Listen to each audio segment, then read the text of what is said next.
Well, welcome everyone to Serving in Business podcast. This is your host, Steve Ramona, and I'm with the most incredible woman you're ever going to meet. You're going to love her. She is so powerful. Her name's Debbi Sluys. She's the founder and CEO of Dare to Declare, and she works with you on vision boards.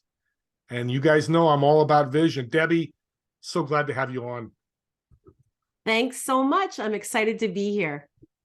Well, we've known each other for a while. We are in the same, consulting, Conway Consulting. We'll give them a shout out. And we met there, and I've seen some wonderful things from you and what you've done and how you get people excited about the business. How did Dare to Declare get started? Dare to Declare. I want to say that right. Yeah. So my background is actually not in coaching. I was a childcare director for 30 years. And so I led a team of about 75, predominantly women, multi-site, not-for-profit. So again, I wasn't an entrepreneur. I was running it for a board of directors. I'm in Canada, so a lot of government regulations. And so just an entirely different world. But what I did notice was my employees, what their challenges were, had to do a lot with personal development versus professional development. And I was speaking a lot to professional development. And in fact, as our childcare was one of the top in our province, actually, and spearheading new projects, new ways of being with children, I was asked to speak, and those speaking engagements became workshops. And so I was required to, level up in terms of what my bio looked like. So when people ask me to speak, they're like, can you send a professional photo and a bio? And I didn't have one. And so I went and had a photo shoot done, a branding photo shoot, a professional branding photo shoot. And those photos were so remarkable that when I looked at the image of myself, it was really my first indication of the whole idea of self-image, and how we see ourselves essentially determines who we become. And I looked at that image and it was magical, and I saw a rock star. And for a moment, I believed that I could be her. And so the power of seeing an image, and especially of it being me, really motivated me to research, to uncover, how can I provide this to other women, and especially to educators. So I was still working in the field of childcare, and I researched. And so I'll pause there, but that's kind of my beginnings was from an image of myself. I could listen to you all day because you have so much passion with what you do, how your background and your bio. I do want to talk about vision boards because, as I said before the show, I've heard about it for 15 years. I'm an old guy, so I've heard about this stuff, but never jumped on it. Talk about vision boards and why you went that direction for your business. Yeah, so it's interesting. Vision boards have been around for a long time. The thing is that I think most people have heard of them, and even people that were doing them more as a vision board party or as a New Year's Eve kind of trick or fun kind of thing, they almost had a mysticism to them. It's like, well, you can do it, and then, you know what? I've heard about people and it actually works. But the other piece is it took 20 years, right? So it's because they weren't doing it in an intentional way, in that it was harnessing the laws of the universe that we all know so much more about now. And as we've uncovered research around neuroscience and how the brain works, we're connecting all of this now to the power of vision boards. So visioning and vision boards has been around for a really long time, but now with the new science research, and then the acceptance of coaching that can support people to facilitate that, it's really taking it to the next level. So that's what I do. Is it's really become a unique, intentional process that shortens the gestation period, really the time that it takes to manifest. Who wants to wait 20 years? Like, let's get going on setting a vision, creating a vision, setting goals, and then living your best life, 1 year, 5 years. Like, I hear about miracles every single week. My clients come back and tell me how their life has been completely changed. That's really serving. And that's why I love to have you as a guest here, because you're definitely serving. But let me ask you this question. Why can't Steve Ramona just go put a vision board up and me do it myself, and then having you do it? What's the difference? I know the difference myself, but tell the audience why. Yeah, there's no wrong way. So Steve, you could totally go do that. Go get, here's probably the opposite, what I would suggest. So you could go and get on Canva, get on Google Images, print off your dream car, your big mansion, put some piles of money on your board and hang it up. It will probably work, but I've also heard some horror stories. I had a gentleman tell me that he did it that way. And what happened was he got his fancy car, his big house. He made lots of money in his business, but he lost his marriage. Interesting. So it's about the full life, because how we do something somewhere is how we do it everywhere. And so what I would also suggest is that, so here's the Dare to Declare methodology, is that you not Google the outcome, because you're using your left brain, and our right brain is where creativity and intuition lives. And so my process really fosters using the right brain, using your intuition, and trusting that the universe is going to send the images that you need to you in the process, so that the law of attraction isn't beginning when you're done your board, but it's actually starting from the moment that you decide to create a vision board, that you're trusting that magazines, flyers that come to your home, whether you go to secondhand stores, wherever you're going to get your images, but that they actually be in the hand. And I also love the idea of it being in the hand, means that it goes in the heart or in the subconscious. There's something that's connected to that physical touching of the image. And that goes back to my training as well as an early child educator. So all of that is wrapped up in my methodology. I would also suggest you not just put bags of money on your board, because the money is the how. So it doesn't mean anything unless you're Scrooge McDuck and want to decorate your house with money. It's not the money. Your vision is actually beyond that. And so, yes, you can put on your dream car and your dream home, but what does that feel like? And perhaps who's with you, and thinking about the vision of your partner, spending time with your family in this beautiful home. So most people think of a vision board as, what do I want to have? So that's, maybe putting that stuff up on the wall. What do I want to have? What do I need to do to hustle and grind to get that stuff? And then at the end of the day, the one with the most stuff wins, right? Because he is or she is happy. So then I'm going to be happy. So have, do, and be. The Dare to Declare methodology flips that on its head. Who do I get to be? The be is the beginning, not the end. So it begins with our being, and that is permeated through the whole board. So who do I get to be as the owner of this beautiful mansion? That I'm inviting guests to be there, that I'm living there with my children, my grandchildren. Who do I get to be driving this zippy car? By the way, I drive a Porsche Macan. It's Miami blue. Like, if you would have told me I'd be driving a Porsche 5 years ago, I would have said you're crazy. I love it. I love it. It's super fun. My grandson thinks it's the best because it's bright color. He loves it. So who do I get to be? Then the second part is the goals. And if you give me some time, I'll also just distinguish for anyone listening the difference between vision and goals. But the doing is the goals. And then the last part is the have, which we just get to hold loosely, because the abundance shows up when we're in alignment with our being and getting into action with the doing. And what I've also discovered is what shows up is always bigger and better than what I put on my vision board, because the vision requires divine intervention. So that's the difference as well. On a vision board, many people mistakenly create goal boards, which is more about the doing. And this is what I want. And I know kind of how to get it. So I'm going to put it up there as a reminder. Instead, go bigger, so that it's a big vision that requires divine intervention. And you know it, because it's like, woo, how did that happen? And then the goals come after, and they are the steps, the daily habits that you create every day. But the secret is that when you manifest, or when you accomplish those goals, so each step of the way, let's say your vision is to be speaking on stages and to impact thousands of people. And so as a goal, you're reaching out to a local service club and asking, can I share what I know around mindset? I'd love to, or to a local school.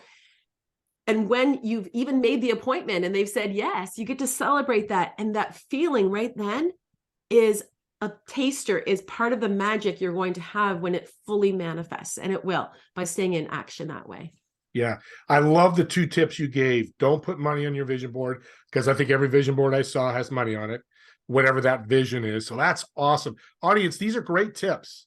And she's giving them away free. I want you to reach out to her too. Her contact info will be in the show notes. But jump on her discovery call. The other thing you said is put the B first. My God, you're blowing my mind right now, because that's all I've heard. The B goes last. Take care of everything else and you'll take care of yourself. And you're flipping that thing upside down. Ah, man, I love this. Well, with that being said, would this work with groups like companies as well? I'm just thinking employees doing vision boards. Talk about that a little bit. Yeah, actually, that's a big part of my work is corporate. Okay. So last Friday, I was just up, I'm in Canada, I was in Ontario, and I went up north. I worked with 30 educators. I was one of the breakout sessions. Now, we didn't do the full vision board experience, which can take 5 or 6 hours. It's more like a retreat day, but we did a mini vision board, which is creating a power word. So over the 2 hours, I worked with 30 educators, and they had breakthroughs. It was phenomenal. And at the end, listening to them declare, I believe, or I am peaceful, I am courageous, having these powerful affirmations and having this mini vision, which, when there are challenging times, I think about when I quit my job. So eventually, by the way, I did end up quitting my job, didn't know about COVID, quit my job, thinking I was going to do workshops, and then the world shut down. I was super challenged after 30 years thinking, oh my gosh, what did I just do? And my word that year was generous. And so I had chosen that word in January.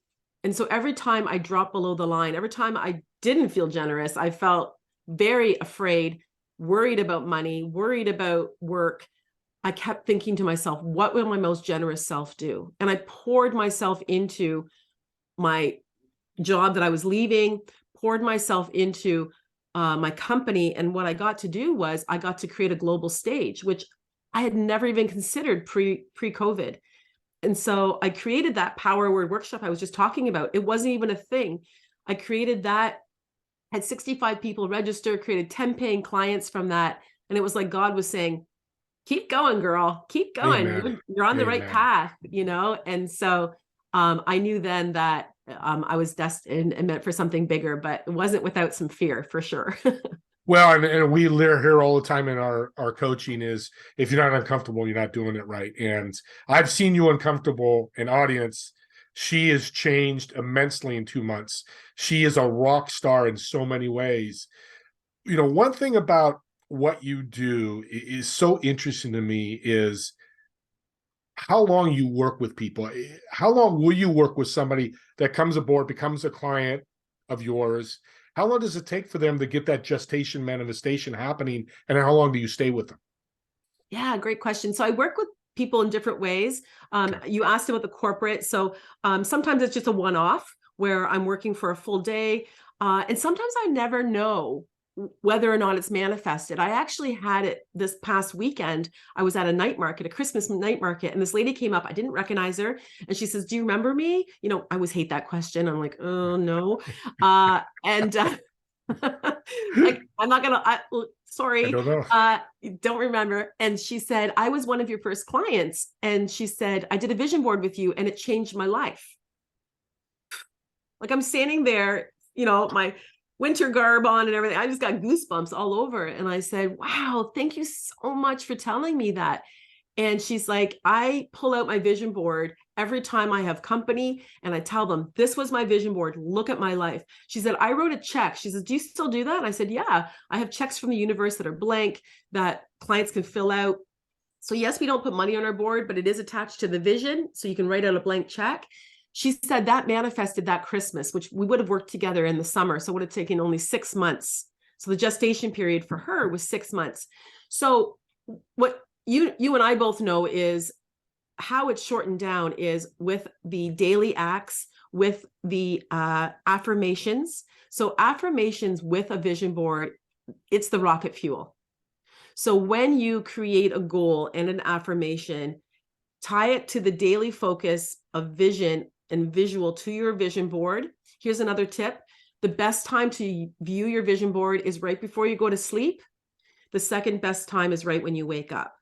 So having your vision board positioned somewhere in your bedroom, your closet, somewhere where you can see it right before you go to sleep, you're having all those theta brainwaves work to your benefit and to get into that sub where it can start to problem solve for you. And I've heard numerous times people like waking up with ideas or aha, eureka, right? They wake up and they've got it. I've gone off here, but what was your question? Okay. No, you're getting me excited because vision boards to me were like, my toilet comes to my head, I don't know why, but something just part of life. And my God, you've grown this thing into something that could be so powerful. Thank you for that story. You're a true educator for people, and we need more of you around. So if you could duplicate yourself 1,000,000 times, I think the world would be a better place. And we're working on that, getting her out to the world with this podcast. Being an educator, I love talking about your favorite book or books.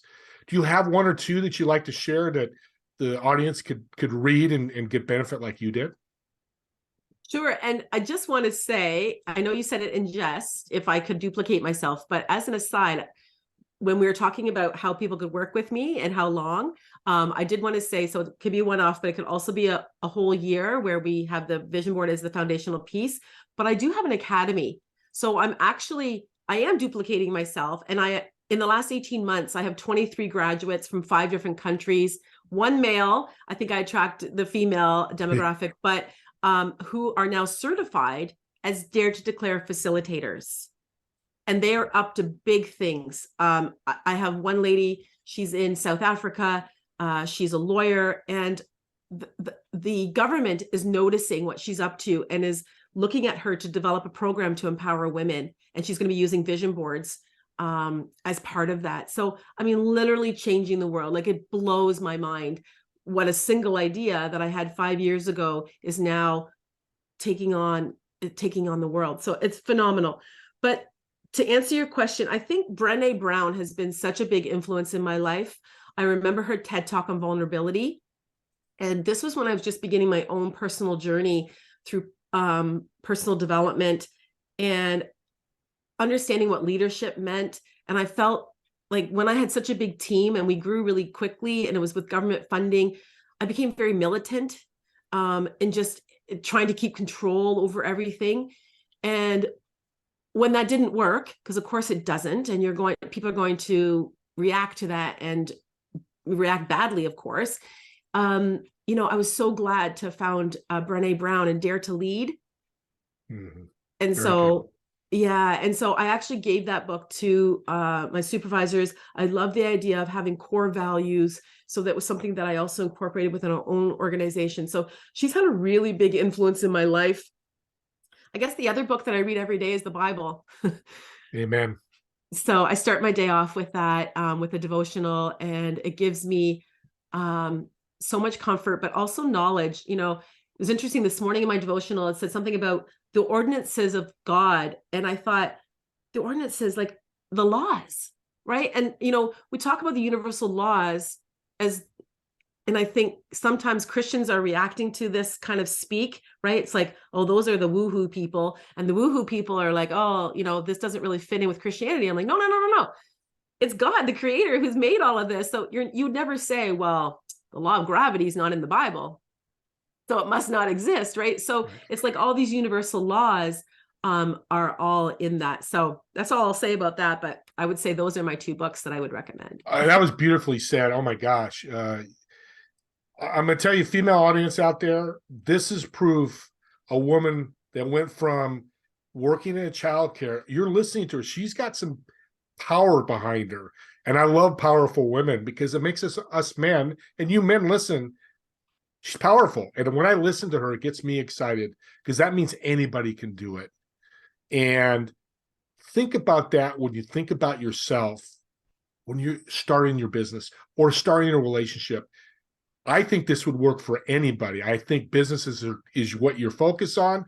But I think personally, if somebody reached out to you and said, hey, I'm getting married, we want to have a vision. Is that something that could be a possibility? Okay. Yeah, I love that. Actually, one of my academy clients is a wedding planner because she saw that I have a vision board for couples. So it's beautiful. They make one vision board between the two of them. Either I've done it with couples that are going to be married, and they actually displayed it at their wedding, which was gorgeous. A couple years in married, and I had people that were 20 years married, because I think at every level of your relationship, you want to be on the same page with what is our vision for our life. And it's beautiful. So I do it with individuals, I do it with couples, I do it with corporations. This really fits anywhere. I've done it with insurance companies, realtors, financial planners. And anyone who's really wanting to get clarity on their life. And, you know, what was really rewarding was a few weeks ago, I did the power word with a grade 6 class. And I had 30 little guys, girls and boys. And I was like the goddess of stickers. They were like, oh, Mrs. Sluys, you have so many stickers. So I think I just like elevated to this whole other level with them. But what was really remarkable was I changed up some of the provocations in my exercise compared to adults. And I asked the kids, if you had all the resources in the world, everything that you needed, what would you do to change the world? And the answers blew me away. And at the end, I had this little guy come up and he's like, I just can't, I just don't know what my word is, Mrs. Sluys. I just can't figure it out. I said, well, let's go back to the exercise. What would you do to change the world? And he said, well, he says, I think I would cure diseases that don't have any cures yet. And he said, because I think that the answers can be found in the ocean. Wow. Blew my mind. Wow. That's a great story. You're blowing my mind right now. Yeah. So I said to him, I mean, he's like 10, 11 years old. And I said to him, it sounds like you're an explorer or an adventurer. He says, I am an adventurer. That's my word. So think about the self-image this little guy has just put together. I am an adventurer. I'm going to eradicate disease because the answers are in the ocean. I don't know about you, but if I would have had something like that at 10, 11 years old, it would have changed my life. Game changer. Absolutely. Yeah. So this stuff works with kids. It works with adults. It's just really, really beautiful. Well, Debbi, I could talk to you for hours. I'm learning so much, but we are running out of time. And I want to thank you so much. God bless you for being on. I've learned so much about you. I've known you for months, and I learned so much more. And I know the audience has. And look at the show notes, audience, and in the description, you'll be able to reach out to her. And I suggest you do that. Find out more about what she does. Go to her website. This is something unique and fun. And you know what? We all want to change our lives for the better. Here's where you can start with Debbi Sluys. So, Debbi, let's leave the audience with a great business tip that's helped you grow to this powerful woman that you are. I would say, listen to your intuition, that inner voice. One real quick story. Last November, I was in Santa Barbara home with Jack Canfield himself, co-wrote Chicken Soup for the Soul. I was interviewed by him for Success TV. I was about to leave, and a little voice inside said, don't leave, Deb. Ask him a question. And so I asked him, how can I support you? And I almost talked myself out of it. Like, who do I think I am? Asking Jack what he needs for support. And you know what he offered me? He offered me an opportunity to write a chapter in his next book. I almost stepped over that. And so whenever I've had extraordinary things that have propelled me forward in my business, it's because I've followed my intuitive voice, because it's never wrong.